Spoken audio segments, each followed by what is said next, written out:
And I remember my first tour in Kosovo, even, we trained for crowd control.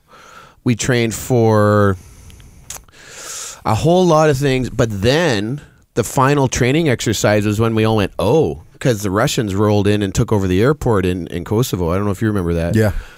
And we did a live training exercise, a joint armored, a full combat team exercise, like main battle tanks firing, and like I'd never, my dick was rock hard. We got 500 rounds on each other. We're just like bullets flying everywhere, and the range control safety was like minimal, right? Because they're like trying to simulate real combat.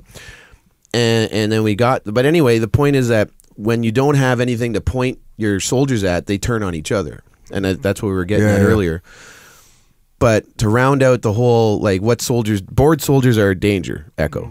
I think if you've been around a group of active Navy SEALs, I think, or maybe even Army guys, like, if they got nothing else to fight, they'll just fight each other. Yeah. Like, we used to, whenever we were waiting for a plane to go on a trip, like, this is for my youngest, like, it would start off with, okay, let's see who can hit that pole over there with a rock. Yeah. Right? And then all of a sudden, it's like, okay, let's see who can hit the light with a rock.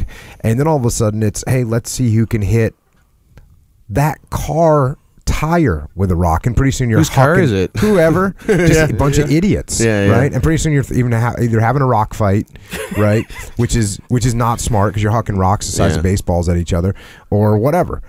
And but I think what we were talking about was how the newer guys see how we did it, but they have an enemy though. Yeah, absolutely. Like they have a real enemy. We have a perpetual enemy that is not going away. Nope.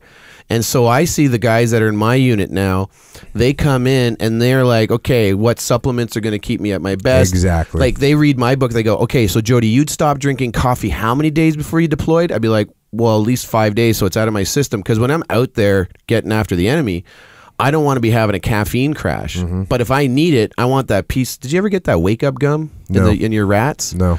It's like 4 cups of coffee in one, or 2 cups of coffee. And like when you need it, like I would keep that in my pocket till the very end. Like the helo might be coming to pick us up, and if I didn't take it, I was happy. But sometimes, you take that in the middle of a mission, and you're like, okay, I got 2 more days in me, right? But the point is, like they have something to aim themselves at. Whereas at the beginning we didn't. But even then, booze wasn't a big deal to me.